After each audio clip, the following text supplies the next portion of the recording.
it's really a bit out of sight, out of mind. It's just something that doesn't register.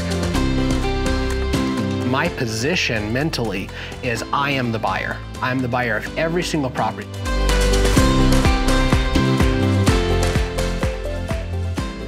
Real estate agents, welcome back to the RMG Agent Podcast. I'm your host, Reed Moore, and I'm excited here. We are still in January and we're kicking off the new year, and hopefully you're working hard towards your goals. Our job here, of course, is to make an impact towards that end, empower and encourage you to really build the life and build the real estate career that you intended here in this new year. So last week we talked about rest, recovery, and retooling. I had the opportunity to go sail in the British Virgin Islands, so if I look a little more tan than I did a couple weeks ago, that's why, because I had the opportunity to go get some rest and some recreation in, which was great. And I want to encourage you guys to go listen to that episode and do what it takes to be able to continue to keep yourself fully charged in your real estate career and life. As always, you can go to rmgagentpodcast.com to be able to find our episodes, find our blog. You can go there also to be able to get the one sheet that we do to be able to help you digest and take all this content and information and put it into your business. As always, I have the less tan but always awesome co-host Jake Bartlett with me today. Welcome back, Jake. I am here and I am not tan. And so I do have one question. Are you feeling recharged from your trip? I am. I got lots of rest on the trip, and then also got to sail and got some adventure, and the adventure side really is the thing that recharges me. So I'm ready to go. Nice. Awesome. Well, we are going to jump into today's episode. It's going to be a fun one, and it's going to be a slight blast from the past for me as a teenage boy in America. And our topic today is, oops, I did it again. And no, we're not talking about Britney Spears. We are talking about the sin of not being your first client. Oh, yes. Yeah. So why do you think so many realtors make the mistake of not being their first client? That's a good question. A lot of times when we get into real estate, there are some people that get into real estate as investors, right? They come into real estate, they have their investor hat on, they've read books about investing, and they just see the real estate sales side as a lever to help them get there. A lot of other people come into this industry to be able to make a living. They start as an entrepreneurial venture to build a business, or they change from one job to another, and that new job happens to be real estate. And so I think that probably for maybe 2/3 or maybe even more real estate agents, it's really a bit out of sight, out of mind. It's just something that doesn't register that's so important to your future, and that real estate sales is an unbelievable opportunity. I always put that commission in front, or like the sales, or the potential for helping another client ahead of what was right for my family. Yeah. And as we go through this, we're going to put this in the same kind of context that we've done with a lot of things. So when that changed for me was about 4 years ago when I bought my first investment property. And that started with a mindset change. So as we talk about the mindset of being your own client, where do you go first? So the very first thing that we do, and we like to reuse mental models so we don't have to always reinvent the wheel. And so one of the models from an earlier episode that we talked about when it comes to somebody's real estate sales career is you have 3 levers, right? You have mindset, you have effort, and you have skill set. You really have those 3 things. And so if we go to a bunch of real estate professionals and say, hey, we want you to think like and act like an investor, because that is ultimately how you're going to build wealth in your life. Now we have to go back to those same principles. So what's the mindset? What's the effort? What does the skill set look like for somebody to be able to do that? Because they're not just going to naturally do it without retooling. So the first mindset you have to have is, I'm always a buyer, right? That's it. And that comes with being available and ready to purchase when the right deal comes up. It's a very strong shift. It's not I might be a buyer, or I could be a buyer if the perfect deal comes along. It's my position mentally is I am the buyer. I'm the buyer of every single property. So when I first walk in, I'm the buyer. I'm looking for what is the reason I should or shouldn't be the buyer on this house. Why do you think most realtors don't have that? What are some of the hangups or maybe the limiting beliefs that realtors have that hold them back?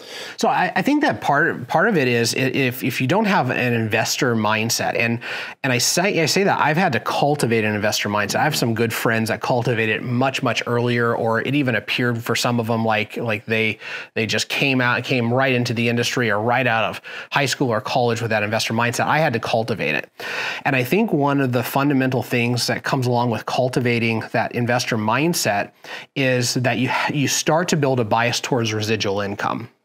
And that's really challenging if you don't have that mindset in our industry, because you could be looking at a $10,000, $20,000 or $30,000 commission. And then on the flip side, and residually, you might be looking at $500 a month, right? Making $30,000 is tremendously emotionally appealing, and it fixes things right now. Making $500 or $1,000 a month, that is not emotionally the same unless you've retooled your thinking to be able to say, okay, wait a second, how much is that going to be over time? And at what point does it eclipse what I would have made in a month? Residual income, some people call that passive income. We're using residual income.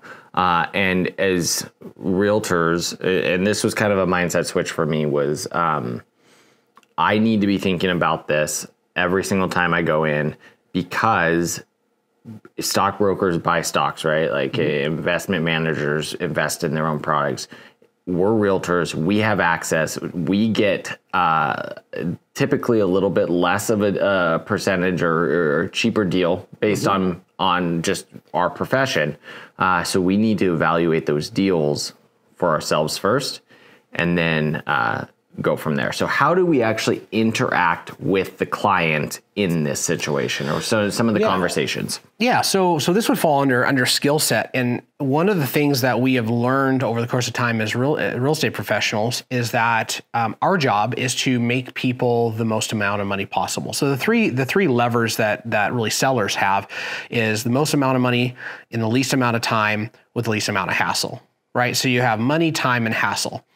And when you go in and your one lever is traditional sales, really what you're saying is, Mr. and Mrs. Seller, I will manage the hassle as much as possible for you. And I will control the time frame as much as possible for you. And you got to work with me because price and condition, all these things come into it. But if we were able to do this, we'll get you the most amount of money possible. And it's a really good value proposition. Mm-hmm. Right? The issue is that if you have ever sold anything for less than very top dollar and been happy about it, you know that top dollar is not the motivating factor for all people in all situations. Yeah. Right? Sometimes it's altruism, like somebody wants to be able to take money and put it somewhere else. And so we've sold things or gotten rid of things because we want to facilitate something else. Could be life situation. Could just flat out be that some people, they do not care. They don't, like, if they're gonna make $100,000 off the sale of their house and you can make them $150,000, they are just wired in a way that might be different than you, and they don't care. What they want is that $100,000 without the additional month of hassle or of time, or replacing the carpet and the countertops and whatever. So for us, the first thing I think we need to do is, when we approach a consumer, is understand that this is not a win-lose scenario. With the right consumers, this is us bringing more options to the table that help us win, and it also helps them win. We're not just putting ourselves first. We're asking great questions to understand what truly motivates them, and we assume that it's always the most money possible. And in my experience in this situation, it's not always the case. And when it's not, there's opportunities for us to, have a great transaction that we both leave win-win in this situation. So some of the things that we think about in this space is that we're really playing the long game in this situation. So let's talk a little bit about the long game. That comes back to our mindset. And so when we start thinking about residual income, or Rebecca and I, when we talk about building wealth, we talk about what we call ABRR, asset-based reoccurring revenue. So we want a pile of our money coming from assets, and we want it to reoccur. And we've gotten rid of the passive income language, because there are some investments that are truly passive, but I think it's a little bit disillusioning. So if a real estate agent goes in and they go buy a rental property and they say, hey, I have passive income, the very next experience that they have is, congratulations, it's not actually passive. Right? So if I'm going to do that, the closer I get to passive income, the more I have to pay for that. So if I am a real estate agent and I don't invest because I fundamentally do not want to be a landlord, that's okay. You actually just have to bake into the mix the cost of being able to hire somebody else to do that, and to know that the responsibility is still going to come back to you to make sure that that property is managed correctly. Yeah, it's a fun story. I'm literally in the middle of my first eviction, or me and my wife's first eviction from one of our properties.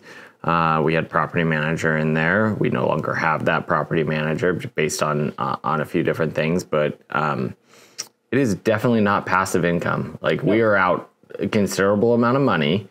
We are out legal costs, back rent. It took 5 months to get them out. Like, nothing about this was passive. Right. And we're going to continue to do it because we're playing that long game. The gift of real estate sales is that it teaches you to start having to move your input from your response. If I do work today, it's not going to pay off a lot of times for 3 months, maybe even 18 months. The next step of that is real estate investing. And that is, if I'm playing this long game, then I'm going through this pain right now. I want to give up. I want to say, this sucks. I don't want to do this anymore. But that's temporary pain. And over the course of owning that property for 20 years or whatever that time is going to be, then all of a sudden you look at the amount of money that you make, plus you still own the asset. If you bought it right, that's going to double, triple, quadruple, make 10x what your actual initial investment is, and even more. That was the conversation that we went back to, and we had to kind of reevaluate the plan that we had set forth and why we bought this specific rental. And there was some conversations of, we should just sell this stupid thing and sure. and get out of it. But then it was, cooler heads prevailed, is probably my wife's cooler heads, of, we bought this as a long-term investment. Mm-hmm. We're playing that long game. Like, let's manage our costs. We'll get different property management, or we'll manage it ourselves, and then we'll get tenants back in there. And that's kind of where we're at. We had to line up contractors and all that stuff. And that's ultimately the right decision for this specific one. Yeah. And so when we talk about, playing the long game, we know to talk to clients and to educate clients that people who build wealth and who invest in real estate, they don't play tops and bottoms in the market, right? We'll talk to somebody like, well, I'm waiting for the market to crash. Right. Okay, the market has crashed once in our lifetime, twice in our lifetime, once in our career. There might be another one. Maybe there's 3 over the course of a 40-year career, something like that. The people that are investing and making money aren't waiting for 1 or 2 opportunities in their entire lifetime to be able to do that. They're actually looking for deals, and they're looking to buy properties right, and to understand that the market, even though there's a few off years, it continues to appreciate over time at a certain rate.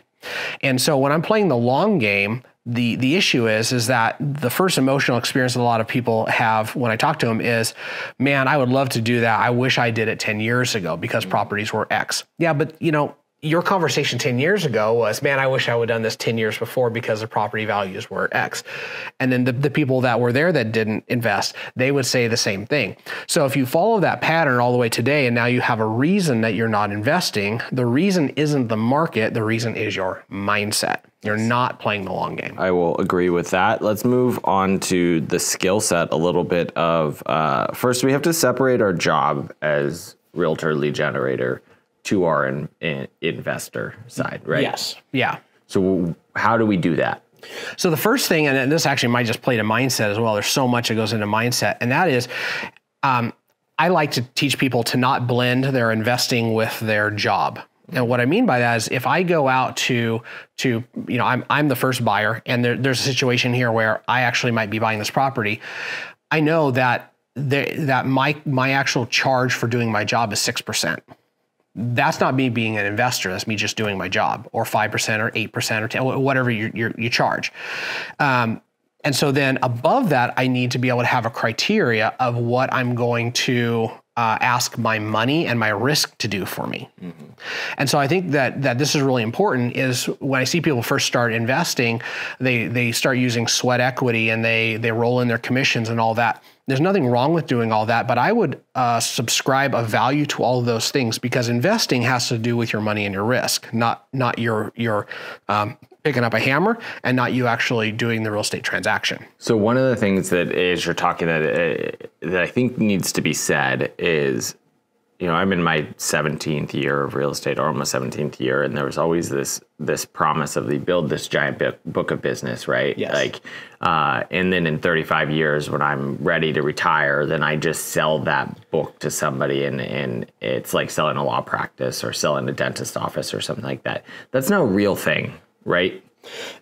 It's very, very, very, very rare in our industry that somebody does such a great job building the infrastructure and the database of their business, or the size and the scale of their business to where it doesn't depend on the person and their personality, that you actually have a sellable asset, or that you have a sellable asset that's worth enough for you to want to sell it.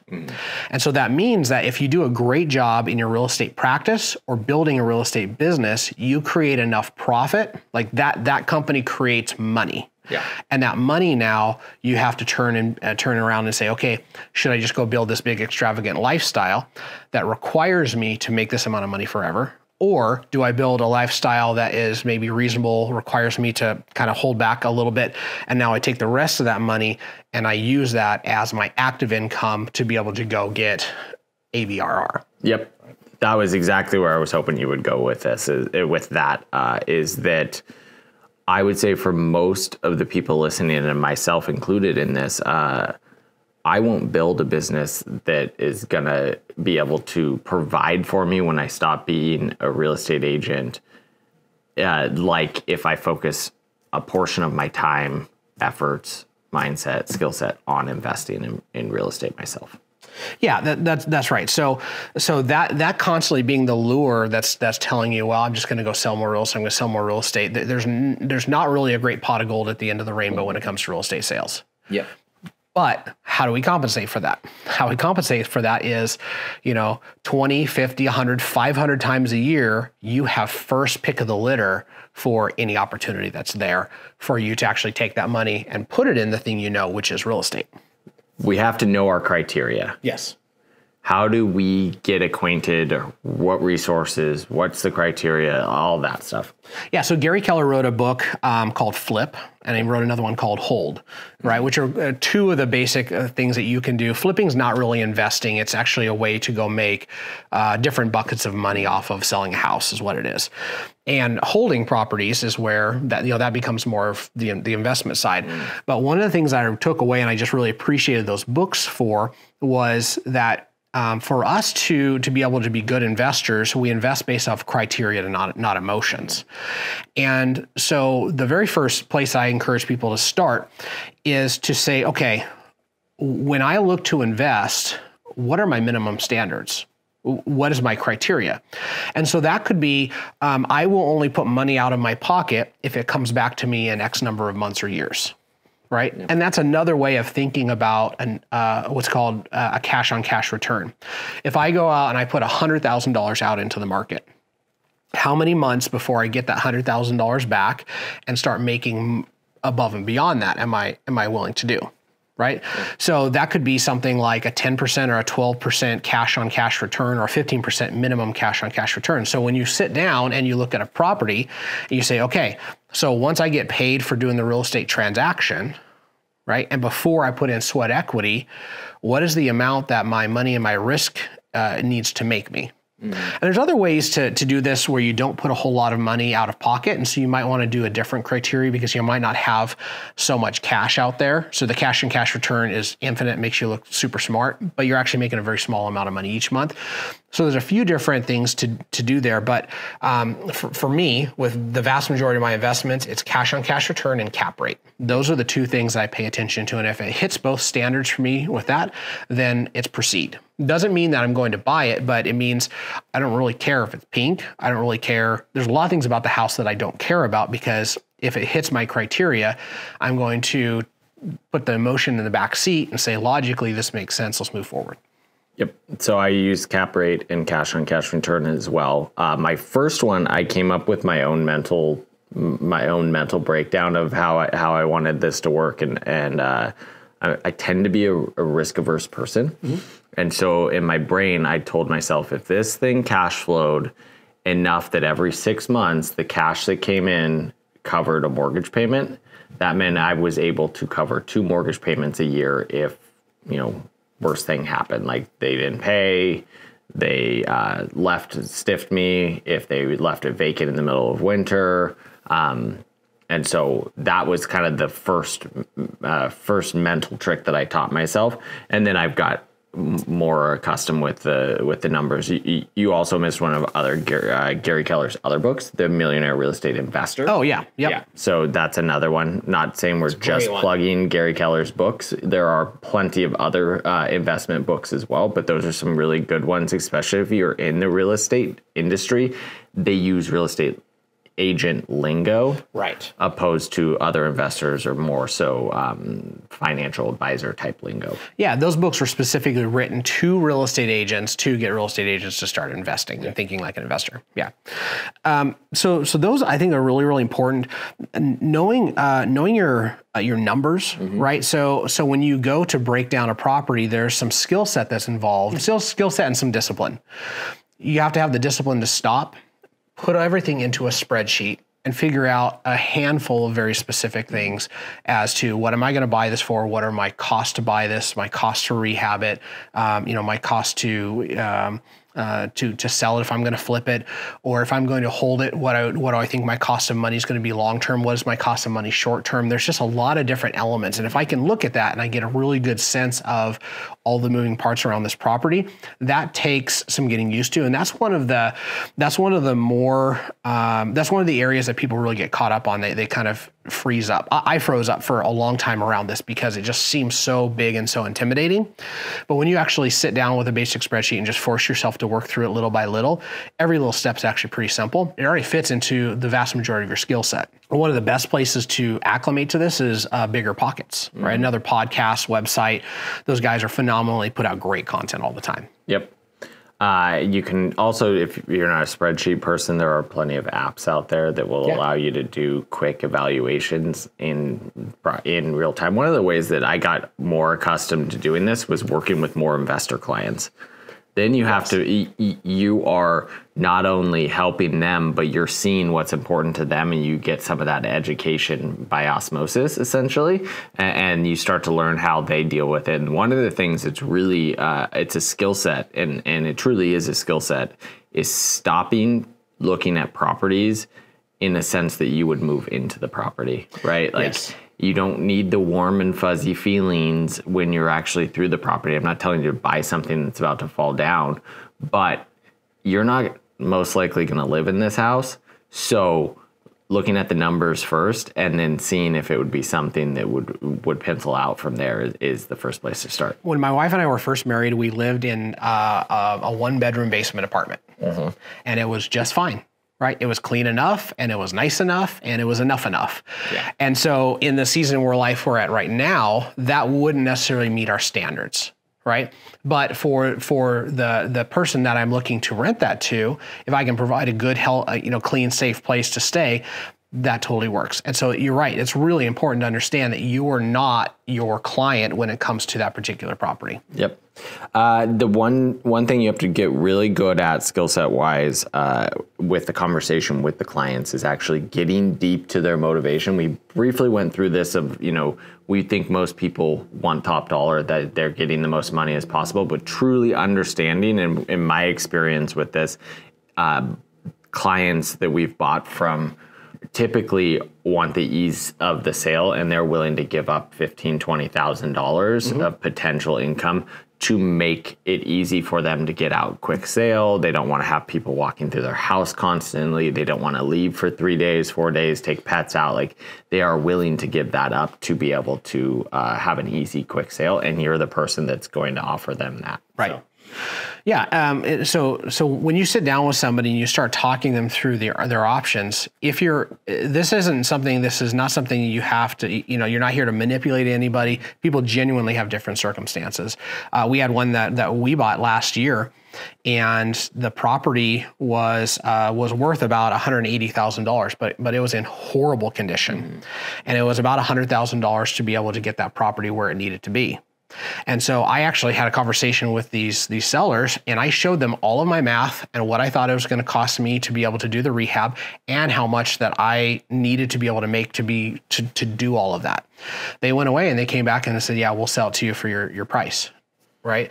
And it was I was just like, cards on the table. Like, if you sell this at this, in this condition, here's what the market's going to most likely do. And so I bought it. We turned around, flipped it. It was a great property. We made a lot of money off of it. They got their money in 5 days, and they went off, and it was great. Yeah, you were transparent with them. That's a great way of approaching these conversations, is transparency, and they the clients appreciate that. Yeah. One of the other things, we talk about cash on cash return, but also there's some creative programs that are out there that you can get in with maybe less money down, or actually zero money down in some circumstances. So what are some loan types people should be looking into? Yeah. So one of the pieces you have to learn around putting deals together is that there's a cost to money, right? When you buy a house, there's a cost to money, and you can't overlook that. And there's not just a cost of money, but there's a speed to the access of certain types of money, and there's simplicity around it. So when you're the buyer, you can go the traditional route. You call your mortgage lender that you work with, and you do a non-owner occupied loan and all that. And the terms and conditions, they might work and they may not. If you do this enough, you start getting a reputation where hard money lenders will lend you money, right, on reasonable terms. It will feel expensive, but if you bake it into the deal, it's just a piece of the deal. So you have hard money, you have traditional financing, you have, of course, your money, you have seller financing. Some sellers are in a place where they own their properties free and clear. My dad actually just sold a property that he owned free and clear, and he's got it on a 5-year note. And instead of the bank making interest, my parents are making interest on this one property sale, which came off of the back of several others that built up to it. Him and my mom have their entire monthly costs plus anything they want to do taken care of in just this one. Nice. Because they're playing the bank. Yeah. It's pretty cool, right? So that's a great situation. It's great for you, because if the seller wants to make some money and you don't want to go through all the hassle, that might be a great deal. One of the ones that's really popular right now, and you have to do some research and you have to figure out what you're getting into, are assumptions and wraps and novations. Basically, you have properties out there right now that the property might be in a distressed situation, or the property might be in a situation where the seller just needs to get rid of it, and they have really, really cheap money attached to it. So you might be paying 10, 12, 14% for hard money, or you might be able to access the seller's current financing at maybe 2.8 or 3.2% and take that over. Yep. Right. So you need to figure out the legalities of that. You need to go research somebody like Pace Mowbray, who does this a lot. You can find him on YouTube. He's probably on Bigger Pockets. Consultant attorney, talk to your brokerage. Cover all your bases. But fundamentally, that skill set right now is a fantastic one for you being able to access opportunity. Let's talk about effort. Yes. What's the effort we put forth in this investment bucket? I think the effort, it starts with mindset a little bit, and that is you're going to have to put some effort into if you're not wired as an investor and you're not thinking and acting as that person, you need to do some effort up front when it comes to reading books and going to podcasts and learning to start the effort of retooling your mindset. Once you retool your mindset, I think you're looking at one of the bigger effort pieces is learning how to do an assessment of a property. It's not a BPO and it's not an appraisal. There's several additional steps, and if you choose to shortcut those steps because it's a no-brainer or nobody could lose on this deal, that's not a good way to go. So yeah.